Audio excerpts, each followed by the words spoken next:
Apa kabar Bapak Ibu? Luar biasa. Puji Tuhan, Tuhan kita baik, amin. Haleluya. Saya bersyukur buat Tuhan kita Yesus, Kepala Gereja, yang memberi kesempatan buat saya dan keluarga ya. Jadi saya datang nggak sendiri, tapi bersama dengan keluarga yang main keyboard dan yang main drum, anak saya yang nomor 2 dan nomor 3 Bapak Ibu ya. Kemudian tadi yang nyanyi mantu saya nomor 2 dan mantu saya nomor 3 ya. Jadi saya bersyukur Tuhan kasih kesempatan untuk boleh bersama-sama melayani Tuhan. Dan terima kasih buat Pak Andreas, Bapak Gembala yang memberi kepercayaan untuk kami boleh melayani Bapak Ibu Saudara. Semoga pelayanan kami menjadi berkat bagi Bapak Ibu. Amin. Ayo kita lihat firman Tuhan. Keluaran pasal 23.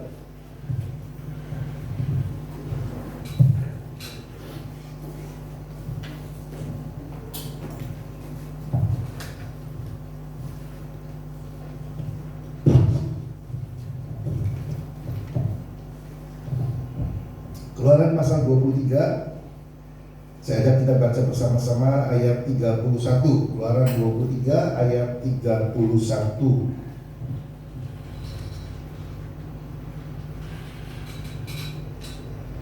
Yang sudah ketemu katakan amin.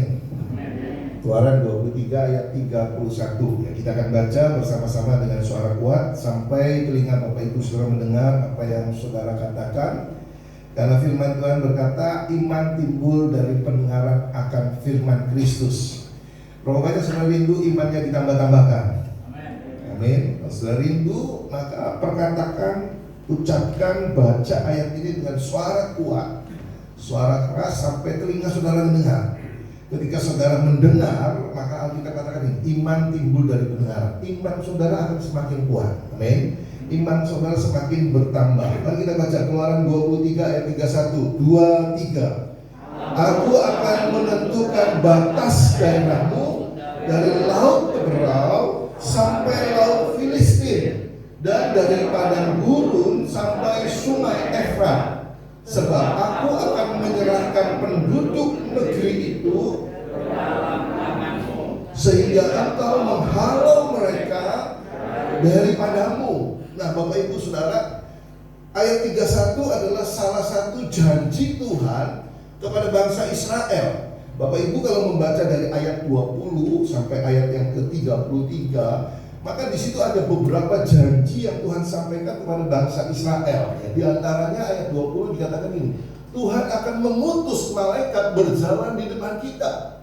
Tuhan akan mengutus malaikat menyertai saudara dan saya. Nggak ada amin, cerah biasa aja mah. Ya. Amin. Janji Tuhan ini adalah salah satunya di ayat 20 dikatakan ini, Tuhan akan mengutus malaikat untuk menyertai saudara, untuk menjaga saudara, untuk melindungi saudara. Dan saya percaya bahwa ini sesuatu yang kita perlukan hari-hari ini, sesuatu yang kita butuhkan hari-hari ini. Angel service, pelayanan malaikat, saudara. Kenapa? Karena situasi keadaan seperti yang kita saksikan ya, sudah hampir 2 tahun berjalan seperti ini, saudara. Jadi Tuhan katakan bahwa Dia akan mengirim, mengutus malaikat untuk berjalan, untuk mendampingi, menyertai Bapak Ibu saudara. Ayat 26 janji yang lain adalah tidak ada perempuan yang keguguran atau mandul, saudara. Itu janji Tuhan. Artinya saudara, itu yang disediakan oleh Tuhan buat saudara dan saya. Ayat 26 dikatakan bahwa Tuhan akan menghalau segala musuh. Ayat 30 ya, Tuhan akan menghalau segala musuh kita. Dan ayat 31 baru dikatakan, aku akan menentukan batas daerahmu. I will set your boundaries ya. Tuhan akan menetapkan batas-batas daerah. Tuhan akan menetapkan batas-batas hidup saudara dan saya. Nah, perhatikan baik-baik saudara. Ini luar biasa. Ya, kalau kita cermati ayat ini, maka saya temukan gini. Ketika Tuhan menentukan batas daerah, Israel, karena ini bicara tentang Israel, saudara. Ini sesuatu yang hebat, sesuatu yang besar, sesuatu yang lengkap, sesuatu yang terperinci, saudara. Berapa yang saudara percaya bahwa Tuhan menentukan batas-batas hidup saudara dan saya? Amin. Tuhan menentukan daerah-daerah hidup kita. Dia berkata kepada bangsa Israel bahwa aku akan menentukan batas daerahmu dari laut Tiberau sampai laut Filistin, dari padang gurun sampai sungai Efrat. Saudara, saya percaya bahwa batasan yang Tuhan berikan kepada bangsa Israel itu batasan yang besar, lengkap, terperinci. Bahkan kalau boleh saya tambahkan, itu detail and jelimet. You know jelimet? Jelimetnya minta ampun, saudara ya. Karena apa, saudara? Ini berlaku dari generasi ke generasi, berlaku ratusan bahkan ribuan tahun. Tuhan itu kalau merencanakan, Tuhan itu kalau menentukan, itu pasti sesuatu yang dahsyat, yang luar biasa, dan yang pasti detail sekali. Contoh. Ketika Tuhan akan membawa bangsa Israel keluar dari Mesir, coba kalau Bapak Ibu cermat atau sedikit mau berpikir, saudara, itu jelimetnya minta ampun. Ya kan? Dia harus siapkan satu keluarga Yokebed, saudara ya, bapak ibunya Musa, untuk melahirkan seorang anak laki. Pada saat melahirkan, situasinya saat itu di Mesir, Firaun sudah memberi satu ketentuan, semua bayi laki orang Ibrani harus mati, gak boleh hidup. Kalau lahir perempuan dibiarkan hidup, tapi kalau laki mati.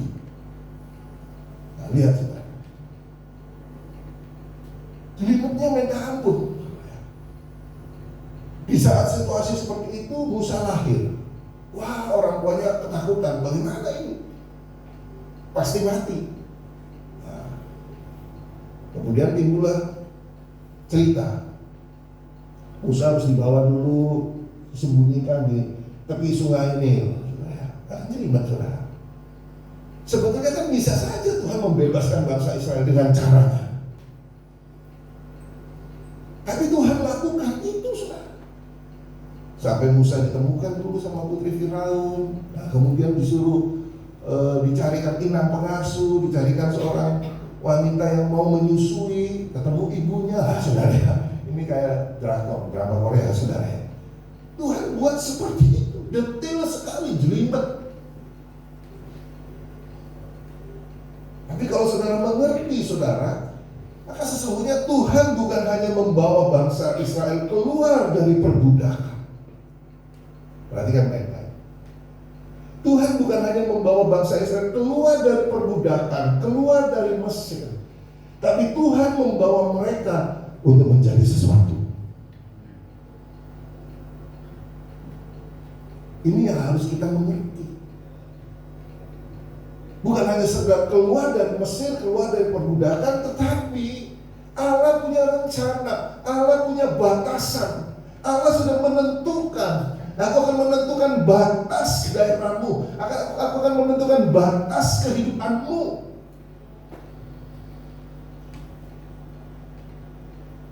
Untuk menjadi sesuatu. Makanya 1 Petrus 2 ayat 9. 1 Petrus 2 ayat 9 berkata, tetapi kamulah bangsa yang terpilih, imamat yang rajani, bangsa yang kudus, umat kepunyaan Tuhan. Baca sama-sama dua.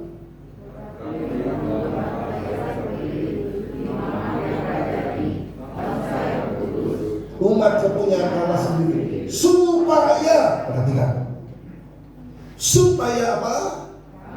Kamu memberitakan perbuatan-perbuatan yang besar dari Dia yang telah memanggil kamu keluar dari Mesir, dari kegelapan kepada terangnya yang ajaib. Bukan hanya sekedar keluar dari Mesir, keluar dari perbudakan, tapi Tuhan punya rencana. Tuhan punya batasan yang harus dicapai oleh bangsa Israel, yaitu apa? Menceritakan perbuatan-perbuatan yang besar dari Dia yang telah memanggil kamu dari gelap pada terangnya yang ajaib. Ini yang harus ditangkap Bapak Ibu Saudara. Karena saya percaya batasan yang Tuhan beri itu maksimal. Gak mungkin ecek-ecek, bukan hanya sekedar ya sudahlah. Ya sudah. Top of the top, ya, topnya di atas top. Dan saya percaya bahwa ketika Tuhan memanggil saudara, Tuhan juga sudah menentukan batas-batas kita. Tuhan juga akan menentukan batas-batas hidup kita. Tuhan juga akan menentukan batas-batas daerah kita. Percaya kan amin? Ada batasan-batasan yang harus dicapai oleh saudara dan saya. Karena batasan yang Tuhan beri itu super maksimal menurut saya.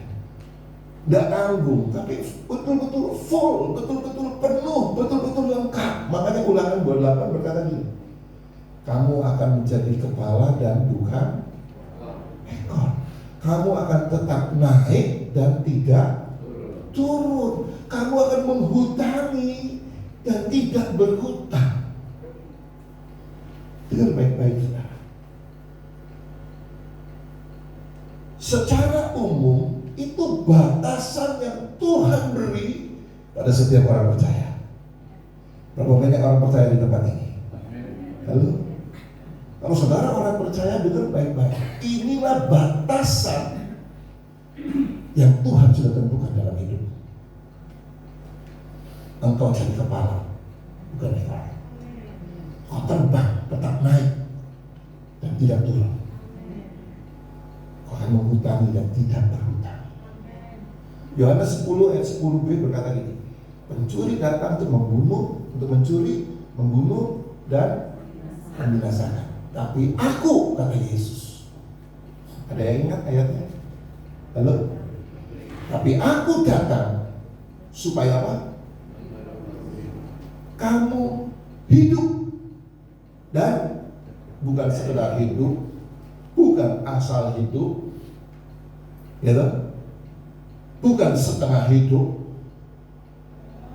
Tapi Yesus katakan, aku datang supaya kamu hidup dan mempunyainya dalam kelimpahan. Halo? Amin. Itu batasan yang Tuhan sudah sediakan buat kita, siapapun saudara dan saya. Saya mau beritahu, ini firman Tuhan berlaku untuk setiap orang percaya akan firman Tuhan. Oh enggak Pak, itu hanya untuk hamba-hamba Tuhan, itu buat pelayan-pelayan Tuhan Pak. Oh enggak Pak, itu untuk orang-orang yang memang dari sononya sudah lahir kaya, sudah lahir dari kalangan pengusaha, dari kalangan orang the have. Ya pantas Pak, kalau saya ini siapa? No. Saya mau bilang buat Bapak Ibu saudara, Bapak Ibu sudah percaya bahwa Tuhan tidak pernah membeda-bedakan. Tuhan tidak pernah membeda-bedakan saudara dan saya. Kita semua sama di dalam Yesus Kristus Tuhan. Kita punya harapan, peluang yang sama, kesempatan yang sama, kepercayaan yang sama. Sebab itu pagi ini saya mau bangkitkan iman buat Bapak Ibu Saudara bahwa Tuhan sudah memberi batasan yang dahsyat. Tuhan sudah menyediakan batas-batas hidup kita yang dahsyat luar biasa.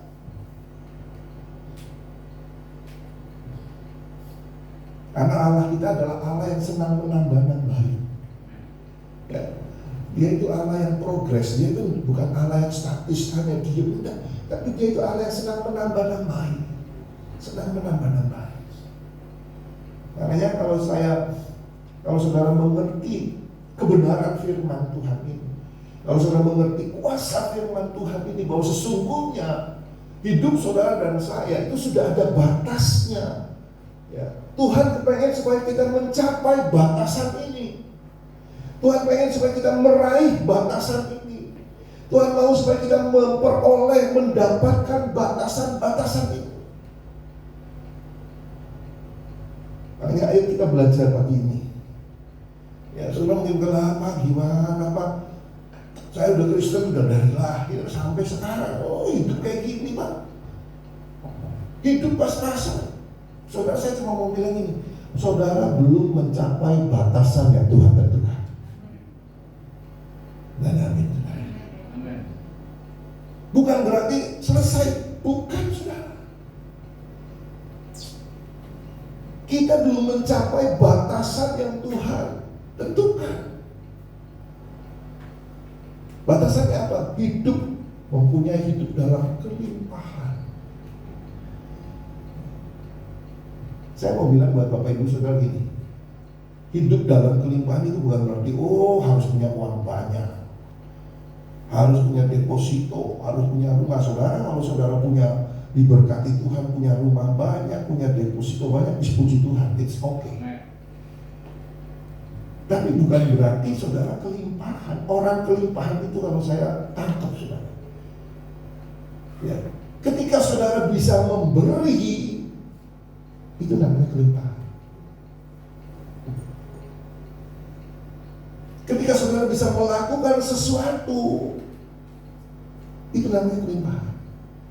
Sekalipun mungkin saudara hidupnya pas-pasan, sekalipun saudara mungkin masih ada dalam pergumulan, tetapi ketika saudara punya hati untuk memberi, untuk mengasihi, untuk memberi satu perhatian, saudara, saya mau bilang itu namanya kelimpahan. Karena tidak semua orang kaya punya hati untuk memberi. Tidak semua orang yang berkelimpahan punya hati untuk peduli. Tidak semua, Bapak Ibu Saudara. Yesus saja ketika diperhadapkan ada dua orang yang masuk ke bait suci, satu pemungut cukai, satu seorang janda miskin. Pemungut cukai dengan bangga dia lakukan, nih Tuhan, aku sudah melakukan A, B, C, D, dan aku sudah memberi persembahan. Saya percaya persembahannya pasti banyak. Sementara ibu yang miskin, janda yang miskin ini datang, dia sembunyi-sembunyi dengan dia menutup diri karena dia mungkin merasa minder, karena merasa malu. Tapi Alkitab katakan dia memberi apa yang dimilikinya. Siapa yang dipuji oleh Yesus? Siapa yang dipandang oleh Yesus? Siapa yang berkenan di hadapan Yesus? Yesus katakan ibu ini, janda ini memberi lebih banyak daripada pemungut cukai. Ukuran kelimpahan bukan berarti semua serba ada, semua sudah tersedia, semua sudah lengkap. Tapi kelimpahan adalah ketika saudara mengasihi sesama, perhatian dengan sesama, saudara punya hati untuk memberi, saudara punya murah hati, kemurahan hati. Itu namanya kelimpahan. Amin. Kalau saudara mungkin merasa lupa, saya kok hidupnya seperti ini? Saya mau bilang, saudara belum mencapai batas yang Tuhan tentukan. Amin. Apa batas yang Tuhan tentukan? Hidup, mempunyai hidup dalam kelimpahan.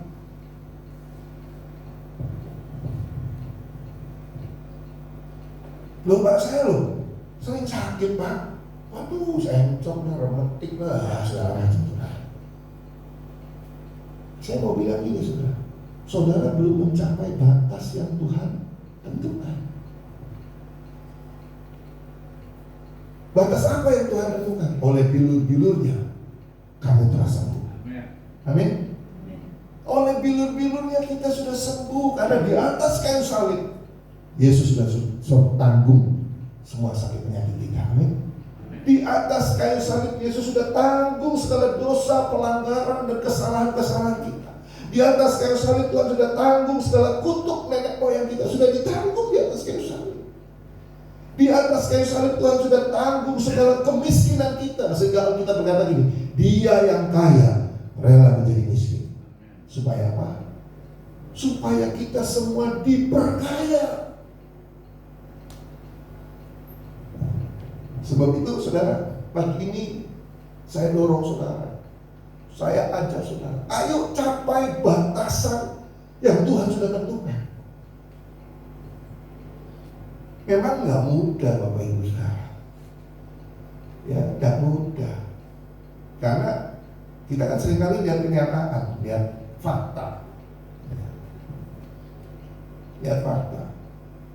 Tapi memang batasan Tuhan itu yang harus mengalahkan ketidakpercayaan kita. Dan saya perlu beritahu, batasan yang Tuhan tentukan dalam hidup saudara lebih besar dari segala impian kita, lebih besar dari segala apa yang kita harapkan, kita dambakan, kita cita-citakan, lebih besar. Jadi pagi hari ini jangan pernah batasi kuasa Tuhan, jangan pernah batasi apa yang menjadi rancangan Tuhan dalam hidup saudara dan saya. Jangan pernah batasi apa yang menjadi ketentuan batas yang Tuhan sudah berikan dalam hidup saudara dan saya. Ada 3 hal yang saya bisa bagikan pagi hari ini. Yang pertama Bapak Ibu saudara, untuk kita mencapai batasan yang Tuhan sudah tentukan, yang pertama adalah perbesar kapasitas iman saudara. Bukan sekedar percaya Tuhan ada, tapi saudara harus tingkatkan kapasitas iman itu untuk ini. Saudara percaya bahwa Tuhan ada dan Tuhan memberi upah. Amin. Ibrani, kita lihat sekarang. Ibrani pasal yang ke-6. Ibrani pasal yang ke-6.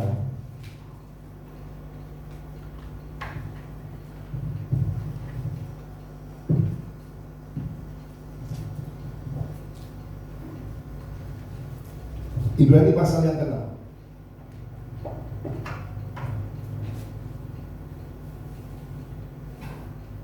Ibrani 11, Pak. Ibrani 11 ayat yang ke-6.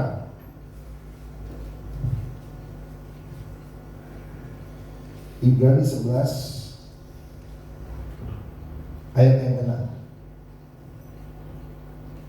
Ayo kita baca sama-sama. Ibrani 11 ayat yang ke-6. 2, 3.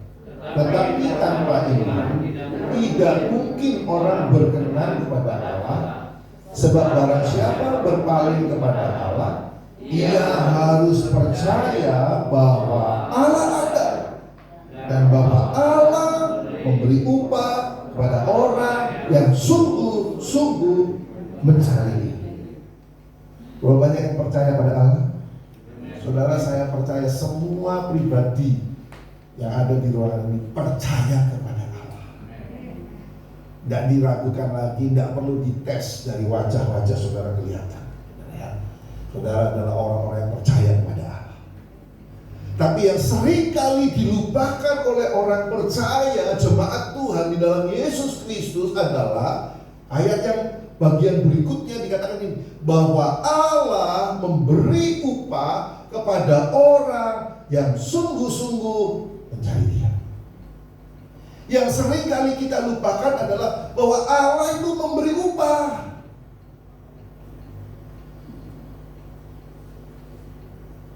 Kenapa sih orang percaya seringkali putus asa, seringkali putus harapan, seringkali imannya up and down? Ya karena mereka tidak mau meningkatkan kapasitas iman mereka. Padahal di salah satu Injil, Rasul-Rasul berkata kepada Yesus ini, tambahkanlah iman kepada kami. Artinya tidak cukup sekedar percaya Tuhan ada, percaya Yesus dahsyat, Yesus ajaib, dan sekedar hanya percaya, tapi harus ditambahkan bahwa Dia Allah adalah Allah yang memberi upah kepada saudara dan saya. Jadi saudara jangan sampai gini, saudara, oh ya hari Minggu ibadah, ya hari Minggu ibadah. Kalau nggak ibadah berarti bukan orang Kristen dong. Yang lebih parah lagi, kalau nggak ibadah dicari sama bapak ibu gembala, tambah pusing saya nanti jawabnya. Tapi mulailah pagi hari ini ketika saudara beribadah, saudara pegang ayat ini. Saudara percaya Allah, dan saudara percaya bahwa Allah memberi upah pada setiap orang yang mencari Dia, yang sungguh-sungguh mencari Dia. Berapa banyak yang sungguh-sungguh mencari Tuhan? Tuhan pasti kasih upah. 1 Korintus 15 ayat 58 kalau nggak salah. Jerilah kita di dalam Tuhan, jerilah dalam persekutuan dengan Tuhan, tidak ada yang sia-sia. Tuhan akan memberi upah. Ada upah. Dengar baik-baik. Ada upah, saudara. Nah, kalau saudara mengerti ayat ini, saudara imani ayat ini, saudara hidupi iman ini dalam ibadah saudara, dalam keseharian saudara, ketika saudara bekerja, ketika saudara menjalankan bisnis, ketika saudara sedang merintis karir, saudara percaya, Tuhan, aku percaya, Tuhan ada, Tuhan besertaku, Tuhan melihat aku, Tuhan memperhitungkan jerih lelahku, Tuhan menampung air mataku di kiblatnya yang kudus. Saya mau bilang gini, Tuhan di atas itu terharu loh melihat saudara. Halo.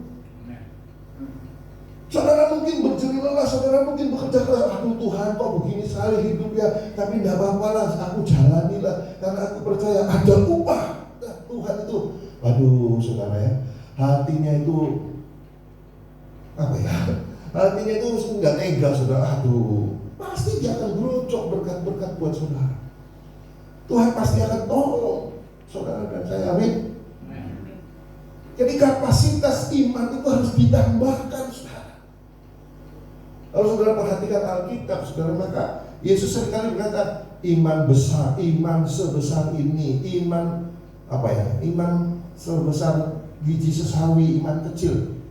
Artinya gini, iman itu ada tingkatannya. Iman kecil, iman sedang, iman besar, iman sempurna. Nah, sampai di mana level iman saudara? Sampai di mana kapasitas iman saudara? Sekali waktu ada perwira Kapernaum datang kepada Yesus, Guru, anakku, banyak versi, ada yang bilang anak, ada yang bilang hamba. Tapi intinya ada seorang yang dikasihi oleh perwira Kapernaum ini sedang sakit di rumahnya. Dia datang kepada Yesus supaya disembuhkan. Yesus bilang, baik, aku akan ke rumahmu. Apa jawab perwira Kapernaum? Perwira Kapernaum bilang, oh enggak usah Guru, enggak usah. Cukup katakan sepatah kata saja, hambaku pasti sembuh. Lihat saudara. Jangan saudara berpikir, oh aku sudah percaya Tuhan, Pak, aku sudah punya iman. Ya bagus saudara. Karena Alkitab mengatakan ini, tanpa iman tidak ada seorang pun yang berkenan kepada Tuhan. Iman dibutuhkan untuk kita dapat perkenanan kepada Yesus Kristus. Tapi iman saudara harus ditingkatkan untuk saudara menerima upah yang Tuhan sudah sediakan. Iman harus ditingkatkan untuk saudara menerima batasan yang Tuhan sudah tentukan dalam hidup saudara. Ketika perwira Kapernaum ini bilang, oh tidak usah, cukup katakan sepatah kata, Yesus bilang ini, luar biasa. Luar biasa, tidak pernah kujumpai seorang pun di antara orang Yahudi yang iman sempurna seperti ini. Setelah saya dorong, hari ini ayo tingkatkan iman, ya, tambahkan, perbesar kapasitas iman saudara. Ada wanita pendarahan 12 tahun saudara, sudah berulang kali, Alkitab katakan berobat, habis biaya, tidak kunjung sembuh, malah tambah parah, malah tambah sakitnya tambah berat. Jika dia mendengar nama Yesus, apa yang dia katakan pada dirinya sendiri? Dia tidak minta belas kasihan orang-orang, dia tidak minta tolong murid-murid, tapi dia berkata kepada dirinya sendiri, asal ku jamah saja jubahnya. Dikatakan apa? Aku pasti sembuh. Yang bisa memperbesar kapasitas saudara adalah saudara sendiri. Lewat apa? Pendengaran firman. Setelah dengar firman Tuhan, saudara renungkan, saudara lakukan, saudara hidupi, maka terjadi Bapak Ibu Saudara. Sekalipun mungkin faktanya berbeda, kenyataannya berbeda, tapi saya mau bilang, saudara, ketika benih iman ditabur, itu akan bertumbuh. Perempuan Sirofenisia minta tolong sama Yesus karena anaknya sakit. Tapi Yesus katakan, tidak patut kamu. Aku diutus hanya untuk orang Israel. Kamu siapa? Tidak patut. Dia bilang, tidak apa-apa lah, asal remah-remah. Iya kamu. Dikatakan seperti binatang, Bapak Ibu Saudara. Tapi Sirofenisia ini, perempuan Sirofenisia ini tetap punya iman. Dia percaya apapun yang Yesus berikan itu pasti mendatangkan manfaat. Apapun yang Yesus berikan pasti memberikan satu kebaikan. Makanya dia bilang, tidak apa-apa, tidak apa-apa. Dan akhirnya sembuh, Bapak Ibu Saudara. Sebab itu Bapak Ibu Saudara, Tuhan sudah menyediakan batas hidup kita yang luar biasa, super maksimal. Kalau hari ini kita masih bergumul, saudara, artinya kita belum mencapai batasan yang Tuhan sudah sediakan. Maka langkah pertama adalah perbesar kapasitas iman saudara. Pak, ini pandemi semua ngalami, Bapak Ibu Saudara, ya, baik pengusaha, baik bisnismen, ya, anak-anak sekolah, ya, gereja juga ngalami, Bapak Ibu Saudara. Kalau kita hamba-hamba Tuhan tidak memperbesar kapasitas iman kita, wah, sudah lemah, Bapak Ibu Saudara. Semua dibatasi semua. Bersyukur di tempat ini masih boleh ibadah, saudara. Puji Tuhan, Tuhan kita baik, amin. Tuhan kita baik. Yang kedua, Bapak Ibu Saudara, gimana caranya supaya kita mencapai batasan yang Tuhan sudah sediakan? Jadi kepala bukan ekor, tetap naik dan tidak turun. Keuangan kita diberkati, tidak berhutang, tapi menghutang. Bagaimana supaya kita mencapai batasan hidup yang kelimpahan seperti yang Yesus katakan? Aku datang supaya kamu hidup dan mempunyainya dalam kelimpahan, punya kemurahan hati. Yang kedua, saudara, kita harus siap hadapi peperangan. Ibrani, kita baca sebentar, Ibrani 12.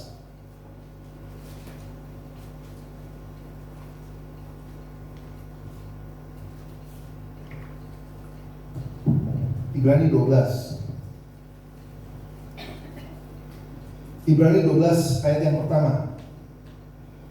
Ibrani 12 ayat yang pertama.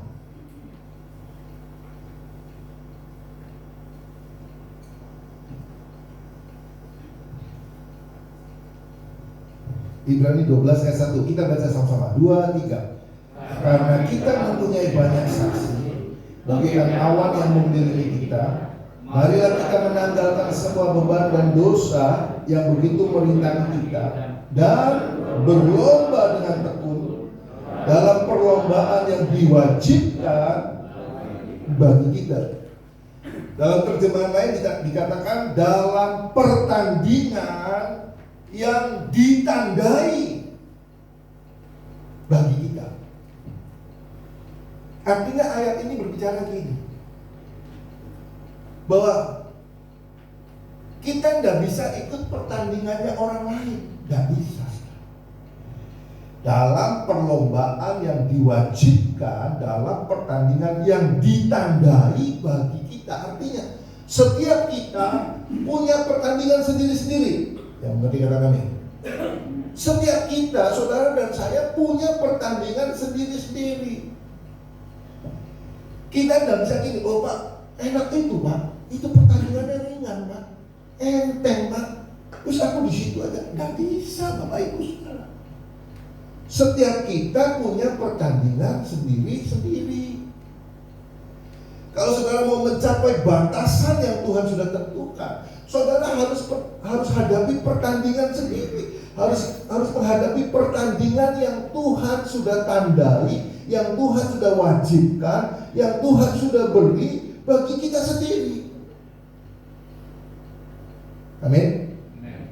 Dan bisa saudara bilang, loh Pak, kalau pertandingannya berat Pak, lawan-lawanku berat Pak, oh tekanan hidupku berat Pak, enak dia Pak, ringan Pak, aku bisa, tidak bisa Bapak Ibu saudara.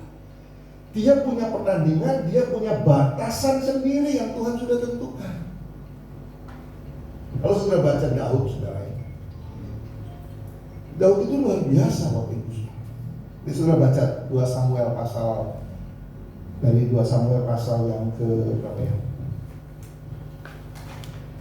2 Samuel pasal yang kedua, 2 Samuel pasal yang kelima, 2 Samuel pasal yang ke-8. Daud itu punya pertandingan sendiri. Dan setiap kali dia menghadapi pertandingan sendiri, next level. Naik. Nanti sudah baca di rumah. Maka Daud ini awalnya saudara, dia hanya menjadi raja di Yehuda. Sudah baca ya, coba kita lihat sebentar ya. 2 Samuel pasal yang ke-2. 2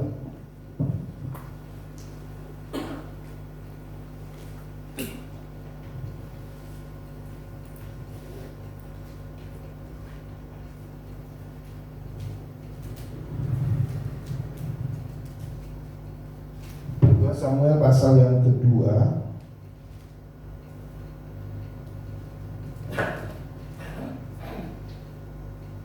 Samuel pasal yang kedua. Nanti baca di rumah ayat 1 sampai ayat yang ke-7. Ayat yang ke-7.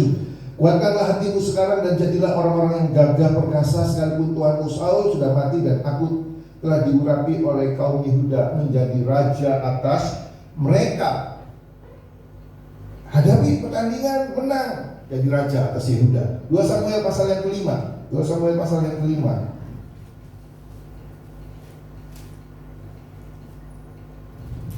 Ayat 1 sampai 10 nanti Bapak Ibu baca. Ayat yang kelima. Di Hebron ia memerintah atas Yehuda 7 tahun 6 bulan, dan di Yerusalem ia memerintah 33 tahun atas seluruh Israel dan Yehuda. Lihat.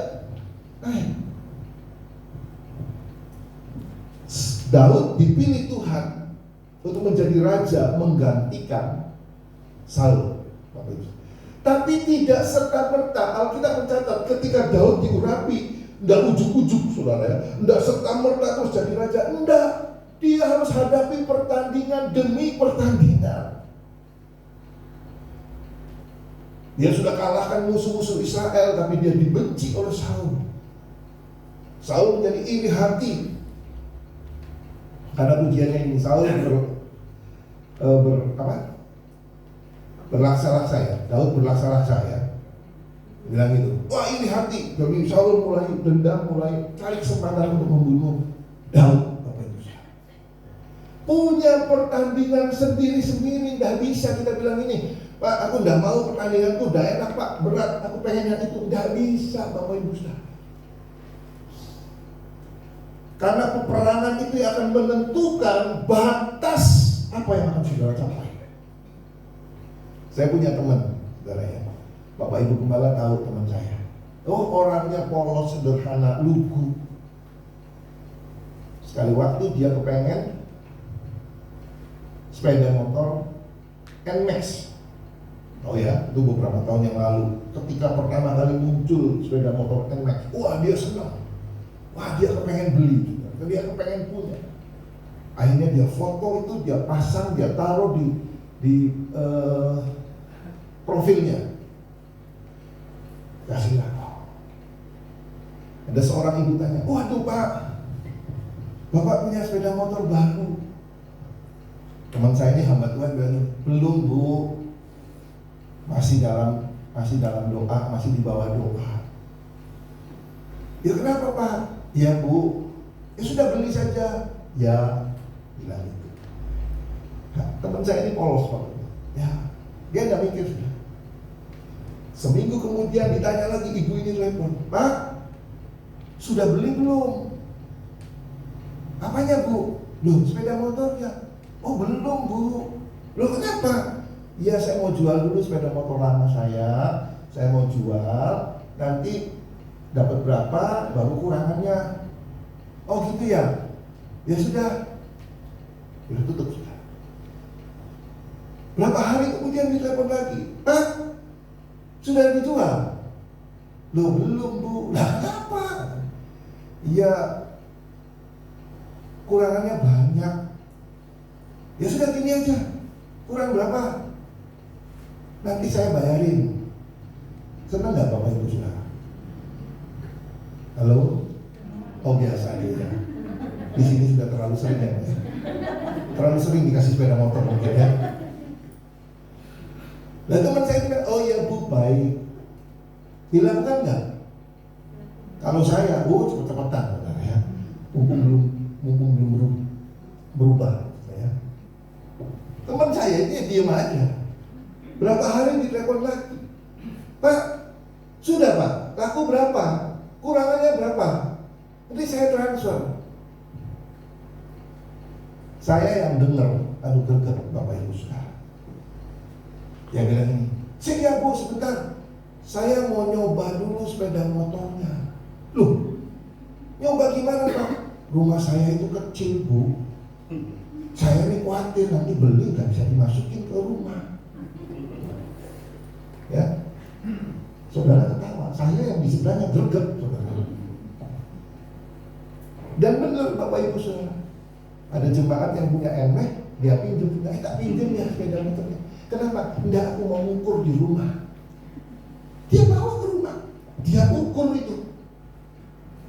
Sepeda motor dia masukin, oh bisa. Dia taruh di sini, oh bisa. Setelah bisa dia baru telepon, iya Bu, bisa Bu. Bisa sudah tak ukur, bisa masuk ke rumah. Jadi nanti saya mau beli. Aduh, itu prosesnya bulanan saudara. Itu prosesnya bulanan. Dia punya pertandingan seperti itu. Kalau ketemu saya, gak pakai lama, cepet kirim aja, langsung kirim rekeningnya saudara. Ini teman saya ini, aduh luar biasa. 2 kali ditawarin mobil, sudah mau dikirim mobil. Saudara tahu jawabannya apa? Jawabannya ini, ngapain Pak, ngapain Bu ngasih mobil ke saya? Saya loh gak punya garasi. Ada loh orang seperti itu Bapak Ibu Saudara. Saya bilang, Pak, kalau giliran gitu, Bapak minggir, saya aja yang maju. Betul enggak? Tapi dia hadapi, saudara, dia hadapi sampai hari ini. Nggak dapat mobil. Padahal 2 kali ditawarin, Pak akhirnya mobil ya buat pelayanan. Oh jangan, bingung nanti saya taruhnya di mana. Rumah saya nggak ada garasinya loh, aneh saudara. Tapi ya itu, dia enjoy, dia nikmati, pelayanan kan dipakai Tuhan. Bila ada misi dia jadi berkat, dia happy, sukacita. Coba yang lain saudara, ditawarin begitu, nggak nunggu lama, dan nunggu 2 kali, cepat aja dijemput saudara. Setiap kita punya pertandingan sendiri. Tidak bisa saudara kepengen pertandingan orang lain. Karena apa? Ketika saudara masuk pertandingan, ketika saudara dipilih, dipanggil, Tuhan itu mengurapi. Berapa yang sudah percaya bahwa Tuhan memanggil, Tuhan mengurapi? Tuhan mengurapi kita. Ada pengurapan yang Tuhan beri buat saudara dan saya menghadapi pertandingan-pertandingan itu.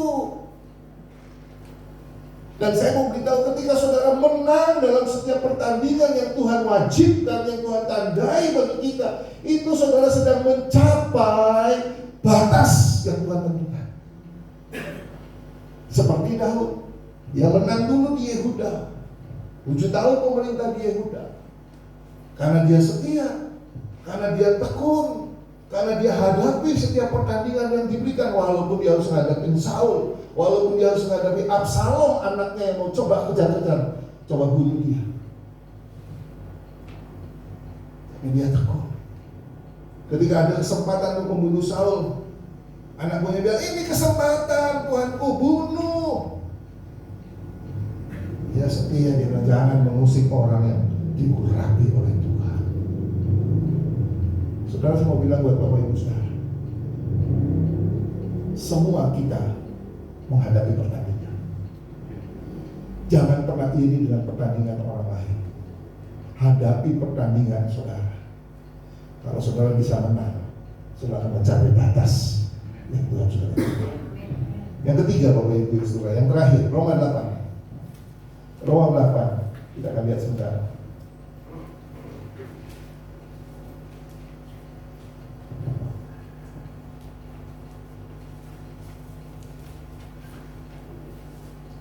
Roma 8 kita akan baca ayat 31.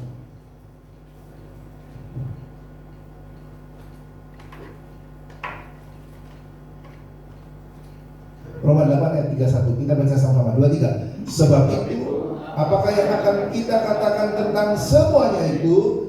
Jika Allah di pihak kita, siapakah yang akan melawan kita? Yang ketiga, yang terakhir saudara, percaya bahwa Allah di pihak saudara. Amin. Percaya bahwa Tuhan di pihak kita, Tuhan yang menjadi pembela kita. Apapun yang kau hadapi hari ini, percayalah bahwa Tuhan ada di pihak saudara. Kalau saudara sudah perbesar kapasitas iman saudara, saudara siap menghadapi pertandingan sendiri. Ya mungkin berat pertandingannya, mungkin melelahkan bagi saudara dan saya. Ya pandemi 2 tahun ini lelah loh saudara. Ya Pak ya, lelah loh. Ya, aktivitas kita memang berkurang, tapi pikiran kita loh saudara. Iya Pak ya. Coba orang tua yang punya anak-anak yang masih sekolah, ayo 2 tahun ini gampang gak ngajarin anak? Halo? Anak-anak juga lebih stres loh sekolah di rumah. Iya Pak ya. Lebih galak siapa? Lebih galak gurunya apa lebih galak orang tuanya? Semua melelahkan loh saudara, melelahkan loh. Guru-guru juga lelah loh, dia harus menyiapkan materi, ya, dia harus punya kreativitas gimana cara menyampaikannya. Tidak mudah loh Bapak Ibu saudara. Kita hamba-hamba Tuhan juga harus menyiapkan firman,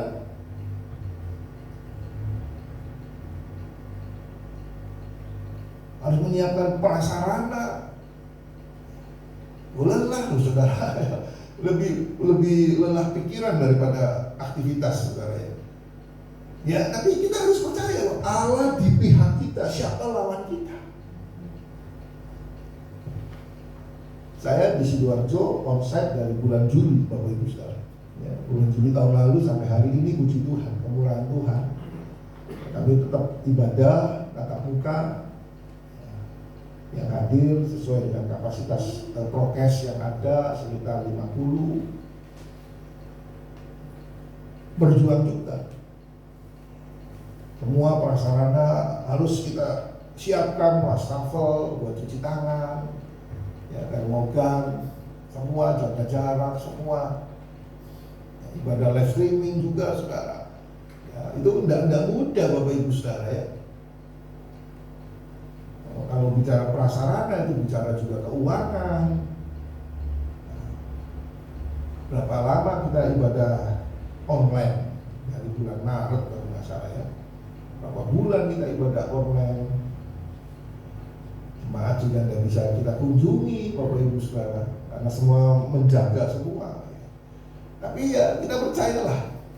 Ya, percaya bahwa Tuhan sudah tentukan batas yang luar biasa dalam hidup kita. Dan yang paling penting adalah saudara harus percaya bahwa Allah di pihak kita. Ya, kita katakan jika Allah di pihak kita, siapa lawan kita? Saudara baca terus Roma 8 ini, ya gak ada yang bisa memisahkan saudara dari kasih karunia Allah. Penganiayaan, sakit penyakit, penderitaan, apapun juga gak bisa. Karena Tuhan kita baik, amin. Saya tidak perpanjang firman Tuhan, saya undang para pemusik pemuji. Ya. Kita masuk dalam hadirat Tuhan, bawa persoalan hidupmu ke dalam tangan Tuhan.